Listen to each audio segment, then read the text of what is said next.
జంతో రామ రామేతి మధురం మధురాక్షరం ఆరుషి కవితా శాఖాం వందే వాల్మీకి కోకిలం వాల్మీకైర్మునిశింహస్య కవితావనచారిణః శృణ్వన్ రామకథానాదం కో న జాతి పరాంగతిం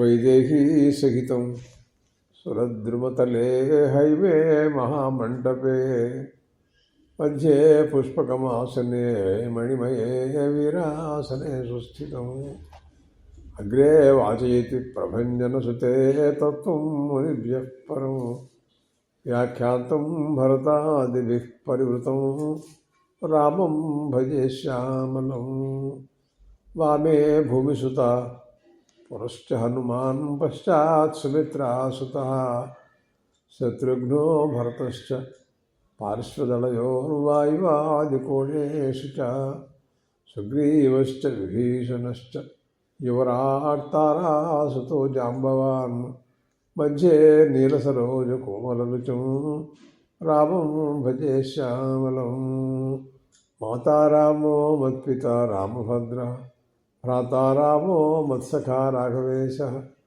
సర్వస్వం మే రామచంద్రో దయాళుర్నాన్యం దైవం నైపయానే నజానే సాకేతే శిరజందుకుందధవళే సౌధే మహామంటపే పరిజస్తాగరు ధూపదీపలలితే కర్పూరదీపోజ్వలే సుగ్రీవాంగద జాంబవత్ పరివృతం సౌమిత్రిణా సేవితం లీలామానుష విగ్రహం రఘువరం రామం భజే శ్యామలం. విశ్వామిత్ర మహర్షితో రామలక్ష్మణులు ఉభయులు కూడాను మిథిలానగరానికి చేరుకున్నారు. మిథిలానగరంలో జనక మహారాజు గారు యజ్ఞం చేస్తున్నారు. ఆ యజ్ఞం కోసమనే తీసుకువెళ్ళారు రాముణ్ణి విశ్వామిత్ర మహర్షి. మార్గమధ్యంలో అహల్యాశాప వృత్తాంతం. మహాతల్లి పతివ్రత తల్లి ఆవిడ ధరించారు ప్రభువు. గౌతమ మహర్షి యథాప్రకారంగా తపస్సు చేసుకుంటూ ఇద్దరు కూడాను అన్యోన్య మైత్రితో మెరుగుతున్నారు. వారి అబ్బాయే శతానందుడు వారు. ఆయన ఈ వృత్తాంతం తెలుసుకున్నారు. విశ్వామిత్ర మహర్షి ద్వారా మా అమ్మకి శాప విమోచనం అయిందా, రామవాదస్పర్శ కలిగిందా, మా అమ్మ రాముడిని అర్ఘ్యపాద్యాదులతో గౌరవించారా, మా నాన్నగారు మళ్ళీ వచ్చారా అని ఇవన్నీ కూడాను కనుక్కున్నాడు. ఆనందాతిశయంలో ఉన్నాడు. అటువంటి సందర్భంలో విశ్వామిత్ర మహర్షి యొక్క చరిత్ర అంతా కూడా ఆ ఆనందాతిశయంలో మాట్లాడుతున్నాడు. అందరూ వింటున్నారు. ఎంతోమంది ఆ సభలో కూర్చుని వింటున్నారు. జనక మహారాజు గారు కూడా ఉన్నాడు. అటువంటి పరిస్థితులలో విశ్వామిత్ర మహర్షి దక్షిణ పక్క చాలా వేల సంవత్సరాలు తపస్సు చేశాడు. విఘ్నం వచ్చింది, లాభం లేదనుకుని పశ్చిమ దిక్కుకు వెళ్ళాడు. అక్కడ కూడా వేల సంవత్సరాలు తపస్సు చేశాడు. విఘ్నం వచ్చింది, లాభం లేదనుకున్నాడు. ఉత్తర దిక్కుకు వెళ్ళాడు. అక్కడ తపస్సు చేస్తున్నాడండి. కౌశికి తీరమాసాద్యా తపస్తే పే సుదారుణం. మామూలు తపస్సు కాదండి అది. అసలు ఎలా ఉంటుందంటే నిరాహారంగా ఉంటాడు మనిషి. ఆకులు అలము, నీళ్లు, ఆ వాయువు, అంతరిక్షలోకంలో ఊరికే అలా వేళ్లాడుతూ ఉంటాడు మనిషి. గబ్బిలంలాగా అనమాట దానికి అర్థం. ఏ శక్తో తెలియదే అలా చేస్తున్నాడు తపస్సు. ఆయన తస్య వరుసత శృంతు ఘోరం ఉపాసత 1000 సంవత్సరాలు గడిచినాయి. ఎప్పుడు విడినా ఒక్కొక్క దిక్కుకు వేల సంవత్సరాలని చేస్తూ ఉంటాడంతే. ఉత్తరే పర్వతే రామ దేవతానామభూద్భయం. శ్రీరామచంద్ర ఉత్తర పక్కన తపస్సు చేస్తూ ఉంటుంటే ఈ రకంగా దేవతలందరికీ భయం వేస్తోంది. ఏమిట్రా నాయనా, ఇది ఏం జరుగుతుందో తెలియదే అని వాళ్ళందరూ కూడా హడిలిపోతున్నారు. బ్రహ్మగారి దగ్గరికి పరిగెత్తుకెళ్ళారు. బ్రహ్మదేవా దేవతానాం వచశ్రుత్తా సర్వలోక పితామహ అబ్రవీన్ మధురం వాక్యం విశ్వామిత్రం తపోధనం. మహర్షి తపస్సు మానలేదండి. ఆయన మళ్ళీ చేస్తూనే ఉన్నాడు. తమరు వరాలు ఇవ్వకపోతే లేవడండి అని కోరారు. సరే పదండయా విడదాం అన్నారు. అని వెళ్ళి మహర్షే స్వాగతం వత్స తపసోగ్రేణతోషిత మహత్వం ముఖ్యత్వం దామితవ కౌశిక. విశ్వామిత్ర మహర్షి నీకు మహర్షినే బిరుదిస్తున్నాను నేను అన్నాడు ఆయన. ఇదివరకు ఋషి అన్నాడు, మొట్టమొదట్లో రాజర్షి అన్నాడు, తర్వాత రాజశబ్దం తీసేశాడు, ఉట్టి ఋషి అన్నాడు. ఈయనకేమీ సంతృష్టి లేదు, ఇంకా తపస్సు మానలేదు, ఇప్పుడు మహర్షివి అన్నాడు. అయినా నచ్చలేదు ఈయనకి. అక్కడి నుంచి అలా మొహం మార్చుకున్నాడు, సిగ్గేస్తోంది, తలకాయ ఉంచుకున్నాడు. ఇంత తపస్సు చేసినా నాకు ఇదేనా పరమే అని అనుకుంటున్నాడు. బ్రహ్మణ సవచ శ్రుత్వా సర్వలోకేశ్వర లోకేశ్వరస్య సవిషణ్ణో సంతుష్టో విశ్వామిత్రస్తపోధన. ఇంకా నాకు యోగం కలగలేదు, నేను అనుకున్నది బ్రాహ్మణ్యాన్ని సాధించలేకపోతున్నాను, నేను బ్రహ్మదేవుడి యొక్క అనుగ్రహం నాకు కలగలేదు, నా ఈ తపస్సు సరిపోలేదు గావుల్లో అని అనుకుంటూ అంటున్నాడు బ్రహ్మదేవ. ప్రాంజలి ప్రణతో భూత్వా సర్వలోక పితామహం ప్రత్యువాచి తతో వాక్యం విశ్వామిత్రో మహాముని. ఏమనంటున్నాడంటే ఆయనతో మాట్లాడుతూ, బ్రహ్మదేవ మహర్షి శబ్దముతరం స్వార్జితే కర్మ విశ్వభై ఇది మే భగవాన్ తతోహం విజితేంద్రియ. నాకు మీరు మహర్షి అని బిరుదిచ్చారు, నేను చేసిన కర్మలకి నేను చేసిన తపస్సుకి ఇదేనా కోరిక? నా కోరికకి ఇది కాదే నాది, తమరు ఇదే ఇచ్చారు నాకు, నేను జితేంద్రుని కాలేదా? యది మే భగవాన్ తతోహం విజితేంద్రియ. జితేంద్రియుని కాలేదని ఉద్దేశ్యంతో తమరు నేను అనుకున్న కోరిక ఇవ్వలేదేమో అని నేను అనుకుంటున్నాను. మహర్షి అనే బిరుదిచ్చారు నాకు. అప్పుడు ఇలా అంటే తర్వాత మాట్లాడుతూ బ్రహ్మదేవుడు అన్నారు, విశ్వామిత్ర తమువాచతో బ్రహ్మ నతావత్వం జితేంద్రియ.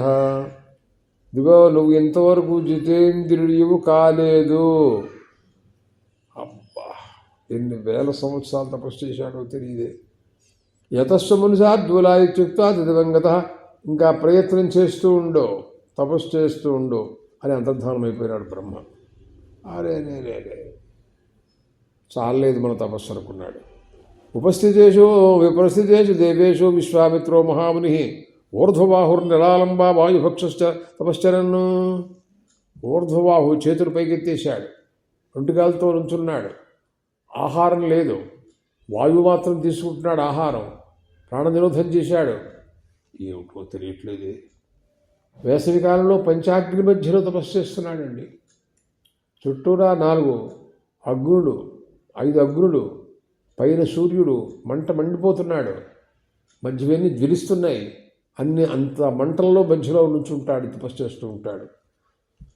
అరే ఘర్మే పంచతపా భూత్వా వర్షా ఆకాశవర్జిత సంశయ శిలిలే స్థాయి రాత్రహాని తపోధన. వర్షాకాలంలో వర్షం కురుస్తున్నా సరే మళ్ళీ మాండం, రాళ్ల వర్షం పడినా కూడా కదలడు, చలించడు మనిషి. ఏమిటో తెలియదు. శిశిర ఋతువు మరీ చల్లగా ఉంటుంది, నీళ్లలో తపస్సు చేస్తాడు. నీళ్ళు ముట్టుకుంటేనే జీవం ఉంటాయండి, దాంట్లో ఉంటాడు ఆయన. ఏమో వర్ష సహస్రం ఈ తపోఘోరము పాకముతు.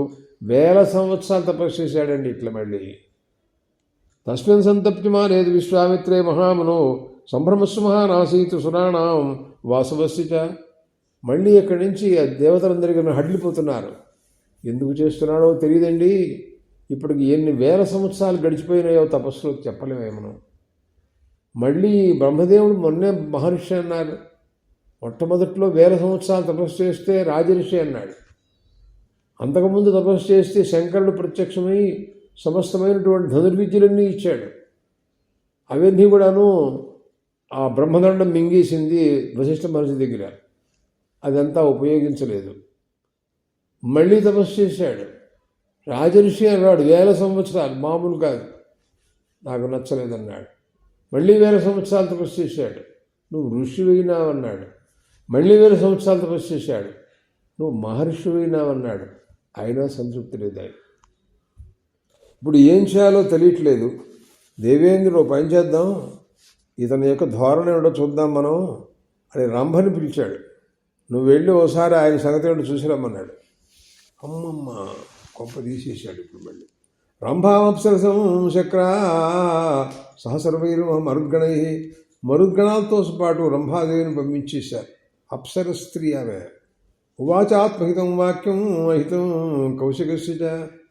ఆయన అక్కడికి వెళ్ళి నువ్వు ఆయన యొక్క మనస్సుని ఆకర్షించు అంటే ఆవిడ హడిలిపోతుంది. ఇది ఏమవుతానో తెలియదు మహాప్రభు, ఆయన కనుక ఓ శాపం పెడితే దిక్కు లేకుండా పోతాను నేను. మహర్షి అలాంటి వాడు ఆయన, వాళ్ళ దగ్గరికి వెళ్ళటం అంటే చాలా భయం అసలు మాకు. అంటే తప్పదు, దేవకార్యం అన్నాడు ఇంద్రుడు మాట్లాడుతూ. దేవకార్యమిదం బ్రహ్మే కర్తవ్యం సుమహత్వయ. దేవతా కార్యాన్ని కాదంటానికి ఎవరికీ అధికారం లేదు. నువ్వు దేవలోకంలో ఉన్నదెందుకు అసలు? నువ్వు మా కార్యాలు నిర్వహించడం కోసమే కదా. కాబట్టి ఆయన నువ్వు మోహపరచవలసిందిగా నేను చెప్తున్నాను. లేకపోతే ప్రపంచమంతా అడ్డుకుపోతుందేమో తెలియదు. అలాంటి తపస్సు చేస్తున్నాడు ఆయన. తథోక్తా సాప్సరా రామ సహస్రాక్షేణ ధీమత. శ్రీరామచంద్ర చూశావా ఎలా ఉందో పరిస్థితి? ఆ అమ్మాయి పాపం ఏమీ అనలేకపోయింది, భయం వేస్తోంది, గుడి అదిరిపోతోంది మనిషికి. ఎందుకంటే ఈయనేమో వెళ్ళమంటాడు, ఆయన రాజ్యంలో ఉంటూ ఆయన మాట కాదనడానికి వీల్లేదు. వెడితే ఆయన ఏం శాపం పెడతాడో తెలియదు. అయం సురపతే ఘోరో విశ్వామిత్రో మహాముని ఘోరముత్సృజ్యతే క్రోధం వైదేవ సంశయ. సందేహమే లేదు, అలాగా శాపం పెడతాడు. పెట్టాను అంటే నేను దిక్కు లేకుండా పోతాను నేను. తతోహమే భయం దేవా ప్రసాదం కర్తుమర్హసి అని మరీ కాళ్ళ మీద పడి ప్రాధేయపడుతోంది. దేవేంద్ర, నన్ను ఎందుకు ఇలా ఇబ్బంది పెడతావు నువ్వు అని అదిరిపోతోంది. అరటి స్తంభం గాలికి కదిలిపోయినట్టుగా చెలించిపోతోంది మనిషి. తమువా తామువాచ మహాసహస్రాక్షో వేపమానాంకుతాంజలి మాభైషి రంభే భద్రంతే కురుష్వ మమ శాసనం. నీకేం భయం లేదు, నా శాసన ప్రకారంగా నువ్వు వెళ్ళవలసిందేను. నీకు నేను ఒక మార్గం చెబుతున్నాను విను. నేను కూడా నీ వెనకాల వస్తున్నా. ఆయన్ని ఆ తపస్సు నుంచి కొంచెం దింపడానికి ప్రయత్నాలు చేద్దాం. అంతేగాని నేనేమి శాపం అనేది గురి అవ్వాలి, అట్లా చేయాలి నాకేం దురుద్దేశ్యం కాదు సుమా. లోకహితం కోసం చెప్తున్నాను నేను అన్నారు ఆయన. నేను కోకిలైపోతా. కోకిల మధుర స్రవం నేను ఆ రకంగా కూస్తూ ఉంటా. చాలా రుచిరంగా మృదువుగా ఉంటుంది స్వరం. నువ్వేమో నేను కందర్ప సహితుడిని మన్మధుడిని కూడా తీసుకొస్తా. నువ్వేమో అక్కడ డ్యాన్స్ చేస్తూ నువ్వు అక్కడ ఉండు అంటూ ఏమిటో చెప్పాడు. ఇవన్నీ ఆయన ముందా, ఆంజనేయ స్వామి ముందు పిప్పిగంతులు అన్నట్టు ఆయనకి ఇవన్నీ తెలియవు. మహర్షి కదండి. కోకిలో హృదయగ్రాహి మాధవీ రుచిరుద్రమే అహం కందర్పసహితస్తాస్యామిత పపార్షత త్వమి రూపం బహురూపం బహుగుణం కృత్వా పరమభాస్వరం త్వం ఋషిం కౌశికం రంభే ఖేదయే స్వతపస్సును. మొత్తం మీద ఏదైనా ఆయన మనసుకు వికారం కలిగేటట్టు చేయి, సమాధిలోంచి బయటకు రావాలి శివుడు అని ఈ రకంగా దేవేంద్రుడు స్వయంగా రంభని పిలిచి చెప్పాడు. ఆమె భయపడుతోంది. సరే ఆయన మాట కాదనలేక వెళ్ళింది. అక్కడి నుంచి కోకిల శాచ శశ్రావా అన్నట్టుగా దేవేంద్రుడు కూడా వెనకాల పక్కన వచ్చేసాడు. ఆయన కోకిల ఓ పక్క నుంచి వసంత ఋతువు, వసంతుడు ఓ పక్క నుంచి మన్మధుడు వగైరా ఇలాగా అన్నింటినీ కూడా నువ్వు తీసుకొచ్చాడండి. సరే అతదస్య శబ్దేనా గీతేనా అప్రతమైన చ. ఈ ధ్వని వింటుంటే సమాధిలోంచి బయటకు వచ్చాడు. ఏమిటిది, నా తపస్సుకు విఘ్నం కలగజేస్తున్నది ఎవరు వీళ్ళు అని సమాధిలో చూశాడు. ఆహా, దేవతల యొక్క ప్లాన్ అయి ఉంటుంది ఇదంతా, నాకు అర్థమవుతోంది అని అనుకున్నాడు ఆయన. వెంటనే యన్మామలోభై సేరంభే, రంభ అప్సరస్త్రీ వచ్చిందన్న సంగతి తెలుసుకున్నాడు. నన్ను లోపపెట్టాలని, నా తపస్సును నాశనం చేయడానికి వచ్చావు నువ్వు, అంతే కదా. 10,000 సంవత్సరాలు నువ్వు బండ రాయి అయిపోవుగాక అని శాపం పెట్టాడు. అబ్బా,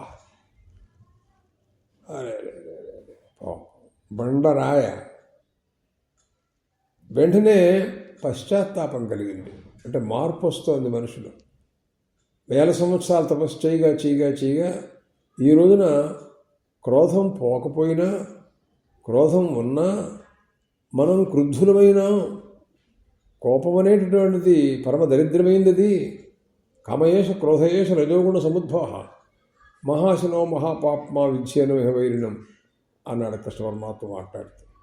ఈ రెండు కూడాను పరమశత్రువులు మానవుడికి, పరమ దరిద్రమైనటువంటివి ఇవి. అయినప్పటికీ కూడాను పశ్చాత్తాపం కలిగి అయ్యో ఇన్ని వేల సంవత్సరాలు రాయైపోతుందే, అప్సర స్త్రీ స్వర్గలోకంలో ఉండే మనుషులండి, మామూలు కాదు వీళ్ళు, ఇన్ని వేల జన్మలో పుణ్యం చేస్తే ఎక్కడ ఉంటారో తెలియదే, అలాంటి వాళ్ళ అమాంతంగా రాయిపోవడం అంటే చాలా తప్పు కదా. అందువలన వెంటనే ఆయన వెంటనే మనస్సు మార్చుకుని నీకు నేను శాప విమోచనం కూడా చెబుతున్నాను వినమన్నాడు ఆయన. బ్రాహ్మణస్సు భూతేజాస్తపో బల సమన్విత ఉద్ధరిష్యతిరంభేత్తాం మత్క్రోధ కలుషీకృతం. నువ్వు బండైపోతావు నా మాట ప్రకారంగా, నా వాక్య ప్రకారంగా, నా తపస్సు ప్రభావం వల్ల. కానీ బ్రాహ్మణోత్తముడైనటువంటి వశిష్ఠ మహర్షి ఉన్నారే, ఆయన నీ శాపాన్ని విముక్తి తీసుకొస్తారు, ఆయన వల్ల నువ్వు ఉద్ధరింపబడతావులే అని అనుగ్రహిస్తున్నాను పొమ్మన్నాడు. సరే ఏం ముక్త మహాతేజ విశ్వామిత్రో మహాముని అశక్నువందం ధారయుగం క్రోధం సంతాపమాగత. ఇంతకీ ఆయన ఈ కోపం తెచ్చుకున్నాడు అంటే కొంత తపస్సు ఖర్చు అయిపోయింది అని దానికి అర్థం అన్నమాట. అలా కోపం తెచ్చుకోకు. దరిద్రమైనటువంటిది. అంతకుముందు మేనక 10 సంవత్సరాల తన ఆశ్రమంలో ఉంది, కామానికి లోనైనాడు, దానివల్ల తపస్సు ఖర్చు అయిపోయింది. అలాగా ఇప్పుడు క్రోధానికి లోనైనాడు, తపస్సు ఖర్చు అయిపోయింది. అప్పుడు వచస్కృత మళ్ళీ దేవేంద్రుడు కూడా మళ్ళీ యథాప్రకారంగా మనం అనుకున్న పని మనం చేశాం, పర్వాలేదనుకుని మళ్ళీ యథాప్రకారంగా వెళ్ళిపోయినారు వాళ్ళు. కోపేన చితమా తేజాసపోపహరణే కృతే ఇంద్రిజీ అజితేరామాను లేభే శాంతిమాత్మన. రామా, అరే ఇంకా నాకు కోపం పోలేదు కదా, దానివల్లనే నేను ఇలా శాపం పెట్టాను కదా. మరి అరిషడ్వర్గాలను జయించకపోతే జితేంద్రుడే కానివాడికి ఉత్తమ స్థితి ఏం కలుగుతుంది, బ్రాహ్మణ్యమేమి సిద్ధిస్తుంది, బ్రహ్మజ్ఞానం కలగటం ఏమిటి, అసలు బ్రహ్మవేత్త అవ్వటం ఏమిటి, ముక్తి కలగడం సాధ్యమయ్యేనా ఇదంతా కూడాను అని అనుకున్నాడు. అనుకుంటూ నైవ క్రోధం కరిష్యామి నచవక్షే కథంచన చూసుకోమన్నాడు. మళ్ళీ తపస్సు చేస్తున్నా అన్నాడు. ఈ పైన క్రోధాన్ని నేను రానివన దగ్గరికి అన్నాడు. అసలు మౌనం, మాట్లాడను అన్నాడు. అదిగో అది దారికి వస్తున్నాడు మనుషుడు. నైవ క్రోధం గమిష్యామి నచవక్షే కథంచన నచవానోచ్ఛిష్యామి సంవత్సర శతాన్యపి. 1000 సంవత్సరాలైనా సరే అసలు అలా ఉచ్ఛ్వాసలు అలా చేస్తూ అలా ఉండిపోతుంటాను. శిలల్లే ఓ చెట్టు ముద్దల్ని స్థాణురుద్ర ఉమాపతి స్థాణులాగా ఉండిపోతానంతే. యావద్ధి మే ప్రాప్తం బ్రాహ్మణ్యం తపసార్జితం. నేను బ్రాహ్మణుడు అనేది ఎంతవరకు నీకు పరమిస్తారో అంతవరకు నేను ఇలాగే ఉండిపోతానన్నాడు. ఏది విఘ్నాలు వచ్చినా సరే నేను కథలను మెదలను చూడను, ఏం చేయనన్నాడు. అనుచుసన్న భుంజాన స్థిష్టేయం శాశ్వతీష్టమా. ఆహారం తిన్నాం, ఉచ్ఛ్వాస నిశ్వాసం నిరోధించేస్తాను. కుంభకం, రేచకం లేదు, పూరకం లేదు, కుంభకంలో ఉంటాను ఎప్పుడు కూడా నేను అలా అనుకున్నాడు. నహిమేతప్యమానస్య క్షయం యాస్యంత మూర్తయ. మరి ఏమయ్యా ఇలాగా ఆహారం లేక మరి ఉండిపోతే నీ శరీరం శుష్కించిపోదా అన్నాడు. పోతే పోని అన్నాడు. ఏం పర్వాలేదు, తపస్సులో ఉన్నప్పుడు శుష్కించదుట. ఇదే చూడండి, మనం ఆహారం లేకపోతే మనిషి క్షీణించిపోతూ ఉంటాం. మనం మానవలోకంలో కలియుగంలో మాటలు చెప్పుకుంటున్నాం ఇప్పుడు. అది ఆయన త్రేతాయుగంలో తపస్సంగతి ఇదంతా కూడా. అప్పటికి ఇప్పటికీ సంబంధం లేదు. ఇప్పటికి చాలా వేల సంవత్సరాల తపస్సులో ఉన్నాడు ఆయన.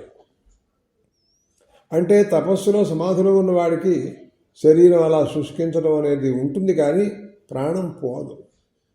నీళ్లు తాగితే ప్రాణం నిలుస్తుంది. అవన్నీ ఆయనకు తెలుసు. ఏమం వరుస సహస్రస్య దీక్షాం శతపోదం మునిపొంగవ చకార అప్రతిమాం లోకే ప్రతిజ్ఞాం రఘునందన. శ్రీరామచంద్ర, ఈయన ప్రతిజ్ఞ ఒక మామూలు ప్రతిజ్ఞ కాదయ్యా, అది సత్యప్రతిజ్ఞ, కానీ వ్యర్థ ప్రతిజ్ఞ ఎప్పుడు ఉండదు కదా ఆయనకి. అలాంటి వాడు. అత హైమవతీం రామాదిశం చెప్తా మహాముని.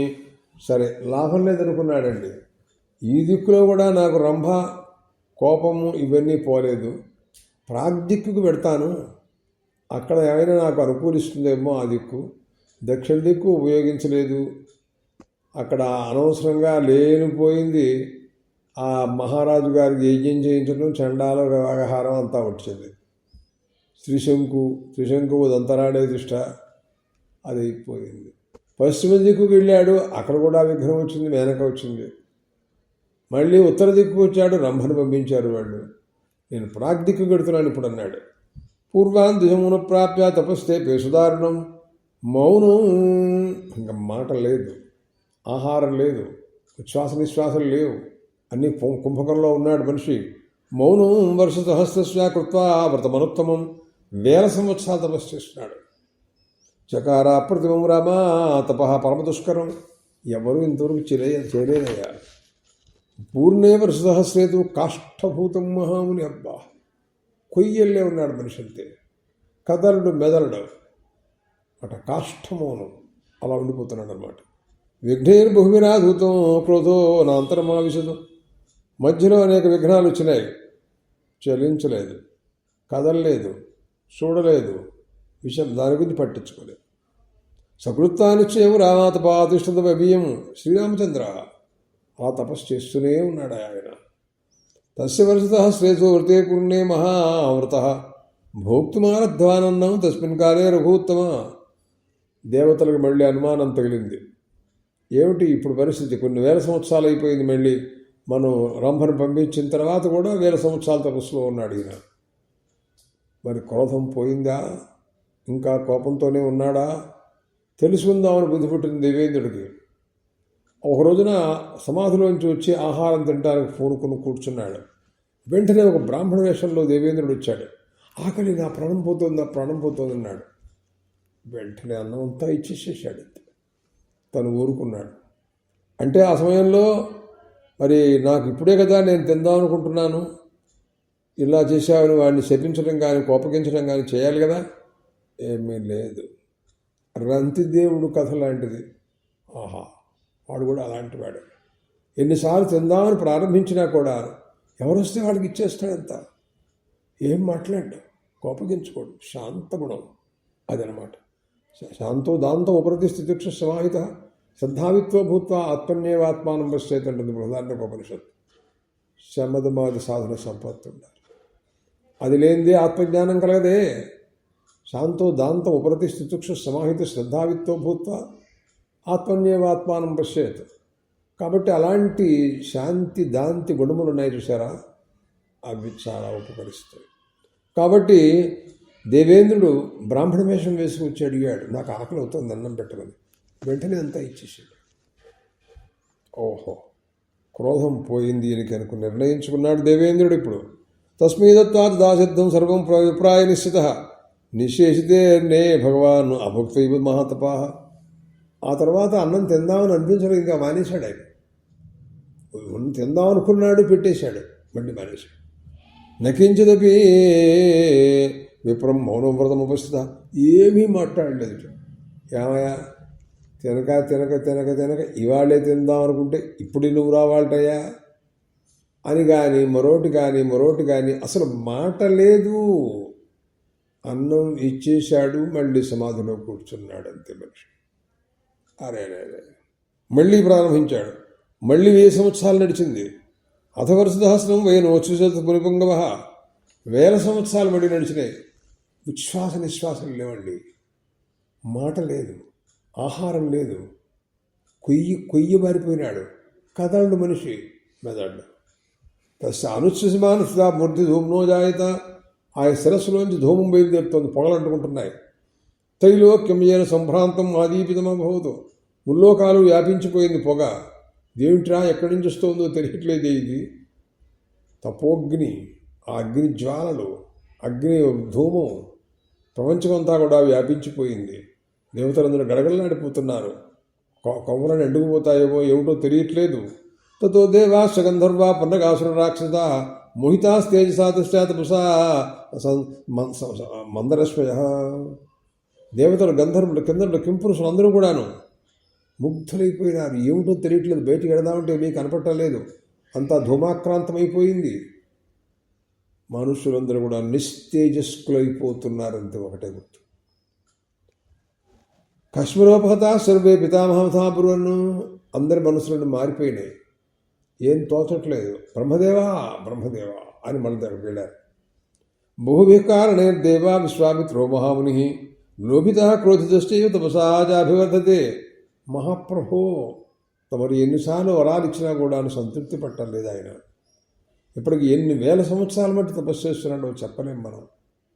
ఈ మధ్యన మళ్ళీ నేను రంభని పంపించి కూడా చూశాను.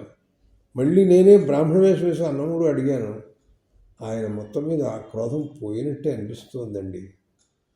మనం ఇంకా ఊరుకున్నట్లయితే లోకాలు అంటుకుపోతాయేమో తెలియదే, మనమందరం ఏమైపోతామో తెలియదు. ఆయన అనుకున్నది సిద్ధించిందే, ఆయన తపస్సు మానేటట్లేడు, తమ వరం ఇవ్వకపోతే కుదిరేటట్లేదు, లేక స్వర్గలోకం ఆక్రమించుకుంటాడో ఏం చేస్తాడో తెలియదు కదా మనకి. మీరు ఏదైనా ఆలోచించవలసిందిగా కోరుతున్నాం అని బ్రహ్మదేవుని మళ్ళీ ప్రార్థించారు. సరే పదండయా వెళదాం. లోభిత క్రోధితశ్చేనా, లౌభ్యం కానీ, క్రోధం కానీ, మోహం కానీ, కామం కానీ అసలు లేవండి ఇంకా ఆయనకి.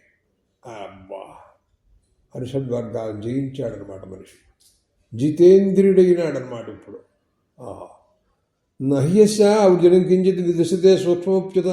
దేవేంద్రుడు అన్నాడు, ఆయనలో వీసమంత పాపం కూడా ఇంకా ఉన్నట్టుగా కనపట్టలేదన్నాడు. ఇప్పుడు అదిగో అది ఇంత వేల సంవత్సరాలు తపస్సులు చేస్తే ఇప్పటికీ ఆ మాట అన్నాడు దేవేంద్రుడు. నదీయతే ఇదిత్వస్య మనసాయుధ వీక్షితం వినాశీది త్రైలోకం తపసా సచరాచరం. ఆయన అనుకున్నది కోరిక తీర్చకపోయినట్లయితే ముల్లోకాలు అంటుకుపోయే మాట ఖాయం. దిక్కులన్నీ కూడా ఎక్కడా కనపట్టలేదంతా వ్యాపించిపోయింది పొగ. ఎంత మసగమసగ్గా ఉంది ప్రపంచం అంతా కూడాను. నకించిత్ ప్రతి ప్రకాశతే అన్నాడు, ఏది ప్రకాశించట్లేదు అన్నాడు. నాగరా క్షుదితా సర్వే, మానవులందరూ కూడాను క్షోభ పొందుతున్నారు.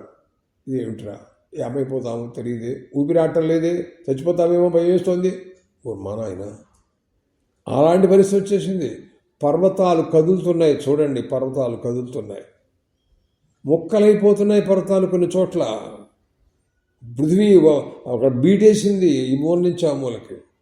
ప్రకంపంతే పృథివీ వాయు సర్వ భాతి భుజాకుల. వాయువు దిక్కులేక గడగడలాడిపోతున్నాడు, బీచకుండా అలా స్తబ్దుడై అలా మొండికేసి అలా బండలాగా అటు నుంచి చూస్తున్నాడు ఆయన. బ్రహ్మన్న ప్రతిజానేమో నాస్తికో జాయితే జన. ఇలాంటి పరిస్థితుల్లో ప్రజలకి చైతన్యం పోయే పరిస్థితి వచ్చింది. అందరూ మొండిగా బండలైపోతారు. మనుషులకు ఎవరికి కూడా బుద్ధి జ్ఞానాలు కూడా నశించిపోతాయి. శూన్యమైపోతుంది జగత్తంతా కూడా, మూర్ఖమైపోతుంది ఏమోనయ్యా. సమ్మూఢమివ త్రైలోక్యం సంప్రక్షితారణం. మొత్తం ముల్లోకాలు అన్నీ కూడాను క్షోభాన్ని పొందిపోయి ముద్దుపారిపోయి విజ్ఞానం లేక తెలివితేటలు లేక పిచ్చివాళ్ళలాగా తయారైపోతారేమో అనిపిస్తుంది అయ్యా. భాస్కరోని స్పృహశ్చైవ బ్రహ్మదేవ. ఆ సూర్యుడు చూసా ఎట ఉన్నాడు, కళావిహీనంగా ఉన్నాడయ్యా. ఆయన తేజస్సు నిస్తేజస్కమైపోయింది, ఉట్టి ఎర్రగా బింబం అలా ఊరు కనపడుతోంది అంతే. భాస్కరోని స్పృహశ్చైవ మహర్షేస్తస్య తేజస. ఆ విశ్వామిత్ర మహర్షి యొక్క తపోగ్ని ఆ జ్వాలకంతా కూడా ప్రపంచమంతా అంటుకుపోతుంది నాయన. బుద్ధిన్న గురితే తావాతు నాశేదేవ మహాముని. ఈ ప్రపంచకాన్ని అంతటినీ కూడాను నశింపచేస్తాను అనే ఆలోచన ఆయనకు పుట్టక ముందే తమరు వెళ్ళి వరం ఇవ్వకపోయినట్లయితే, నేను అనుకున్న వరం వీళ్ళు ఇవ్వటం లేదు కాబట్టి జగత్తునంతటినీ కూడా నేను సర్వనాశనం చేసేస్తాను అని సంకల్పించాడో అయిపోయినట్టే మనందరం కూడా. ప్రభు ఆలోచించవలసిందిగా కోరుతున్నాను తమరిని అని కోరారండి. తావతో ప్రసాద్యో భగవాన్ అగ్నిరూపో మహాద్యుతి. అగ్ని మహాకాంతితో వెలుగుతున్న అగ్ని కానీ విశ్వామిత్రుడు కాడు. మంటలు మంటలు. ఆయన్ని ఎలాగైనా ఓదార్చాలి మీరు. కాలాగ్నాయుధాపూర్వం త్రైలోక్యం దక్షితేఖిలం. కాలుడనేటటువంటి అగ్ని ఏ రకంగా ప్రపంచకాల పూర్వం అంటించి తగలబెట్టిందో ఆ రకంగా ఆయన కూడా అలాగే చేస్తున్నాడు. రేపు పొద్దునొచ్చి దేవతాలోకం మీద కూర్చుంటాడేమో తెలియదే, మనందరం ఏమవ్వాలో తెలియట్లేదే అని ఈ రకమైనటువంటి మాటలన్నీ కూడా దేవతలందరూ చెప్పారు. బ్రహ్మగారు సరే మీరు కూడా రండి వెళదాం, ఏం మాట్లాడతాడో చూద్దాం మనం అన్నారు. తతః సురగణా సర్వే పితామహ పురోగమాః విశ్వామిత్రం మహాత్మానం మధురం వాక్యమబ్రువన్. విశ్వామిత్ర అని పిలిచాడు బ్రహ్మదేవుడు. దేవతలందరూ వచ్చారు. బ్రహ్మర్షే అమ్మ. ఇప్పుడు బ్రహ్మర్షి అని సంబోధించాడండి. బ్రహ్మదేవుడు ఆయన్ని సగంగా బ్రహ్మర్షి అని సంబోధించాడు. ఇప్పుడు స్వాగతం తేస్తూ తపసా స్మసుతోషిత. నీ తపస్సుకు మేమందరం సంతోషించామయ్యా. బ్రాహ్మణ్యం తపసోగ్రేణ ప్రాప్తవాన సకోశిక. నువ్వు బ్రాహ్మణ్యాన్ని పొందావు అన్నాడు ఇప్పుడు బ్రహ్మదేవుడు. అమ్మ ఇప్పటికి వచ్చింది బ్రాహ్మణ్యం ఆయనకి. బ్రహ్మదేవుడు అంగీకరించారు. దీర్ఘమాయుష్యతే బ్రహ్మం దదామి సమరుద్గణ. దేవతలతో సహా నేను వచ్చాను, నీకు దీర్ఘమాయుష్సు ఉంటుంది, బ్రాహ్మణ్యం నీకు లభించింది అన్నారు ఆయన. స్వస్తి ప్రాప్నుహి భద్రంతే సగచ్చ సౌమ్య యథాసుఖం. నువ్వు ఇంకా తపస్సు విరమించవచ్చు, యథాప్రకారంగా వెళ్ళవచ్చు, నీకు క్షేమం కలుగుతుంది అని బ్రహ్మదేవుడి యొక్క అనుగ్రహం. పితామహ వచశ్రుత్వా సర్వేషాంచి దమోకసాం కృత్వా ప్రణామం ముదితో వ్యాజహార మహాముని. అందరికీ నమస్కారం చేశాడు. ఆయన చాలా ఆనందపడ్డాడు. అప్పుడు అంటున్నాడు, బ్రహ్మదేవ, దేవతల్లారా, బ్రాహ్మణ్యం ఇదిమే ప్రాప్తం దీర్ఘమాయుస్సుదేవిజ. నాకు నిజంగా బ్రాహ్మణ్యం వచ్చినట్లయితే ఓంకార వషట్కార వేదాలు మరి అన్నీ కూడాను నాకు మనస్సుకు ప్రాప్తించాలి, లభించాలన్నాడు. అంటే వేదాంగములు ఆయన అప్పటికే అధ్యయనం చేసి ఉంటాడు కాదు. సర్వవేద వేదాంత ప్రతిపాద్యమైనటువంటి పరబ్రహ్మతత్వం అది నాకు భాషించాలన్నాడు. అంతేకాదన్నాడు, మన సమస్త వేదాల్లో ఆరితేరినటువంటి బ్రహ్మవేత్త అయినటువంటి వశిష్ఠ మహర్షి నువ్వు బ్రాహ్మణ వినావని ఆయన కూడా అనాలన్నాడు. అప్పుడు నేను విరమిస్తానన్నాడు. ఇది ఆయన యొక్క కోరిక. ఇంకా ఈయన ఏం అడుగుతాడో ఏం చెప్పాలో మనకు తెలియదే. క్షత్ర వేద విధానం శ్రేష్టో బ్రహ్మవేద విధామపి. వేదవేత్తలలోనూ బ్రహ్మవేత్తల్లో కూడా శ్రేష్ఠుడైనటువంటి వశిష్ఠ మహర్షి ఆయన కూడా నన్ను నువ్వు బ్రాహ్మడివి అని అనాలి నన్ను, అప్పుడు కానీ నేను విరమించనన్నాడు. యజ్జయం పరమకామ కృతోయా అంతు సర్వృషభా. మీరందరూ కూడాను దానికి అంగీకరించాలి అని అడిగారు. వెంటనే సంకల్పమాత్రం చేత వశిష్ఠ మహర్షి వచ్చేశారు అక్కడికి. తతఃప్రసాదితో దేవీ వశిష్ఠో జపతాం వరః సఖ్యంచకార బ్రహ్మర్షి ఏమస్తి తథాబ్రవీతు. వెంటనే విశ్వామిత్ర మహర్షితో స్నేహం చేసి, మహర్షి నువ్వు నిజంగా బ్రాహ్మణువేనయ్యా, నీకు బ్రహ్మర్షిత్వం వచ్చిందయ్యా, అందరూ అంగీకరించారయ్యా, దేవతలు బ్రహ్మదేవుడు నేను కూడా అంగీకరించానయ్యా. బ్రహ్మర్షిస్తున్న సందేహ, నువ్వు బ్రహ్మర్షివి, దాంట్లో సందేహం లేదు. సర్వం సంపత్స్యతే తవా, నీకు సమస్తమైనటువంటి విజ్ఞానము నీకు లభిస్తుంది, ఆత్మజ్ఞానం లభిస్తుంది, బ్రహ్మవేత్తవి నువ్వు అవుతావు. ఏవముక్తా దేవతాశ్చాపి సర్వాజిగ్మరి యథాగతం. ఆ రకంగా అందరూ కూడా చెప్పేసేసి వెళ్ళిపోయినారు యథాప్రకారంగా. విశ్వామిత్రోపి ధర్మాత్మా బ్రాహ్మణ్యముత్తమం. బ్రాహ్మణ్యాన్ని పొందాడు ఈ రోజున విశ్వామిత్ర మహారాజు మొట్టమొదట్లో. అలాంటి వాడు ఈ రోజున బ్రాహ్మణై పూజయా మాస బ్రహ్మర్షి వశిష్ఠం జపతాం వరం. వశిష్ఠ మహర్షికి పూజ చేస్తున్నాడు. క్రోధంతో ఉన్నాడు మొట్టమొదట్లో. ఆ క్రౌర్యమే ఈ రోజున ఈ స్థితికి తీసుకొచ్చింది. ఆ పట్టుదల విద్యా స్పర్ధయా విద్యతే వర్ధతే విద్య అన్నారు ఒక చోట. స్పర్ధ ఉంటే కానీ విద్య వృద్ధి పొందుదన్నారు. అలాగే తపస్సు వలన ఈయన బ్రాహ్మణ్యాన్ని పొంది తీరాలనుకున్న పురుషకారం అన్నమాట. ఇది దైవమా పురుషకారమా అని విధానం కూడా మాట్లాడాడు కదా. దైవం ఏం చేస్తుందండి పురుషకారం ముందు? క్షత్రుడైన వాడు బ్రాహ్మణుని తీసుకొచ్చింది పురుషకారం అంటే, అదిగో అలాంటిది పురుషకారం అంటే. కాబట్టి ఆయన పూజ చేస్తున్నాడు. కృతకామోమహీం సర్వాం స్థితార తపసి స్థిత తమనే బ్రాహ్మణ్యం ప్రాప్తం రామ మహాత్మన. అప్పుడు ఆయన అంటున్నారు, నువ్వు బ్రాహ్మణ్యాన్ని పొందావయా అని కూడా అన్నారు ఆయన. అని ఈ రకమైన సంభాషణ ఎక్కడ జరుగుతుంది అనుకుంటున్నారు మీరు? మిథిలా నగరంలో జనక మహారాజు గారు వింటూ ఉండగా వారి ఆచార్యుడైనటువంటి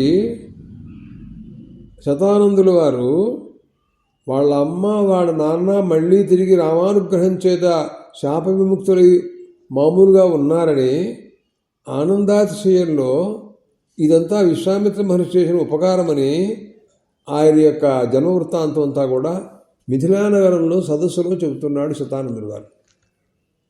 ఇది పరిస్థితి.